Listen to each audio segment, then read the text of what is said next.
আসলে দেশটা একটা জাহান্নামে পরিণত হয়েছে। এখন আমার চোখের সামনে যে ব্রেকিং নিউজ বড় আকারে স্ক্রলে যে খবর আসছে তাতে দেখা যাচ্ছে নোয়াখালীর হাতিয়ায় চর দখল নিয়ে দুই পক্ষের মধ্যে রক্তক্ষয়ী সংঘাত। সেই সংঘাতে ৫ জন নিহত হয়েছে। প্রথমে দেখছিলাম ১ জন, তারপর দেখলাম ২ জন, এখন দেখা যাচ্ছে ৫ জন। তার মানে বোঝেন যে কি পরিমাণ সংঘাত হইলে, রক্তক্ষয়ী লড়াই হলে ৫ জন মারা যায়।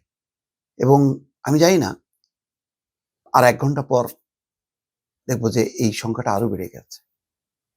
তো শুরুতে কি বললাম যে বাংলাদেশ একটা সত্যিকার অর্থে একটা জাহান্নামের দেশে পরিণত হয়েছে। দর্শক, আরেকটু অন্যান্য ঘটনা একটু বিশ্লেষণ করে আসি।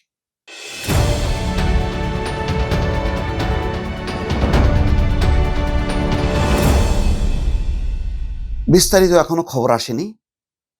কারণ দেখলাম যে বিডি নিউজ 24 এইমাত্র ব্রেকিং যে নিউজটা দিল তাতে ওই একই খবর যে আ নোয়াখালীর হাতিয়ায় একটা চর দখল নিয়ে সেই সংঘাত। সেই সংঘাতে এখন পর্যন্ত ৫ জন নিহত হয়েছে, আহত হয়েছে আরো কয়েকজন। হাতিয়ায় ২ পক্ষের মধ্যে লড়াই।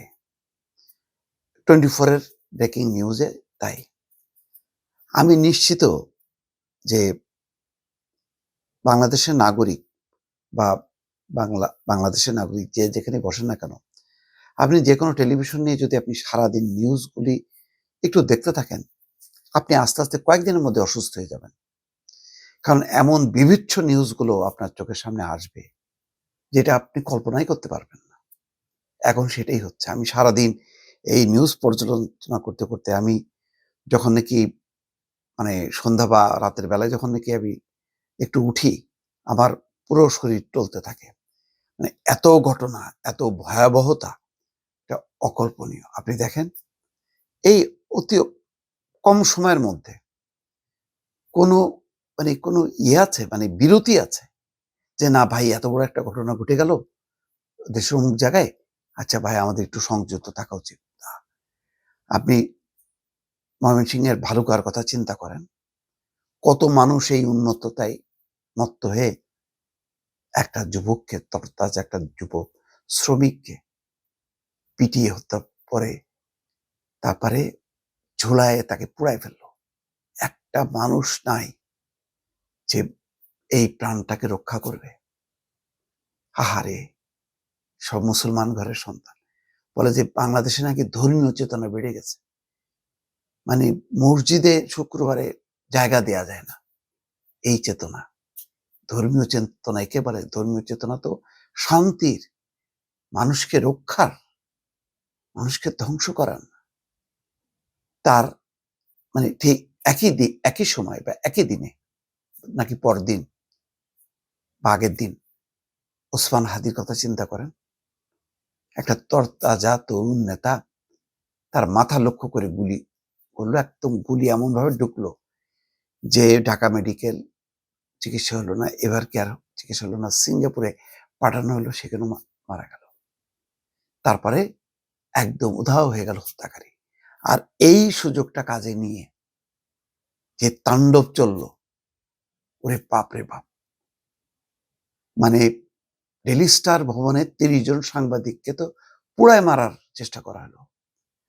এই যে ৩০ জন সাংবাদিককে পুড়ায় মারার একটা চেষ্টা করলো, একটা বড় মামলাও দেখলাম না। এবং আমি আজকে যেটা দেখছিলাম, ওই চেহারাগুলি দেখার চেষ্টা করতেছিলাম যে যারা অভিযুক্ত হলো, আপনি শুধু দেখেন এদের এই চেহারাগুলি একটু টান দিয়ে বড় করে দেখবেন।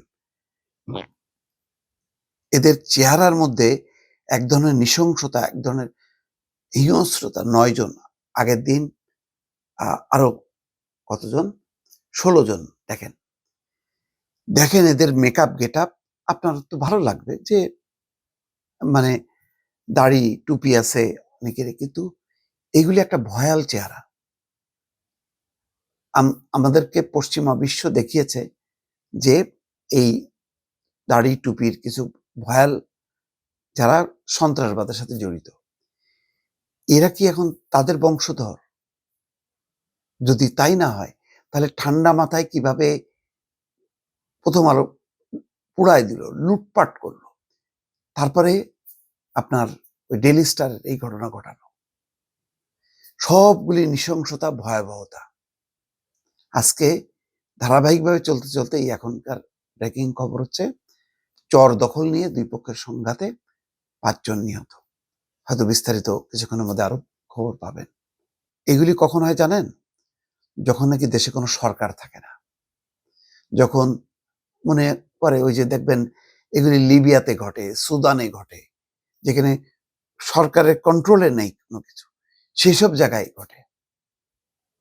আজকে তাই ঘটছে সারা বাংলাদেশে। ভয়ঙ্কর, ভয়াবহ এই অবস্থা।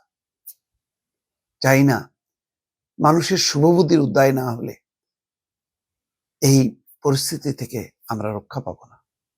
ভালো থাকবেন। আল্লাহ হাফেজ।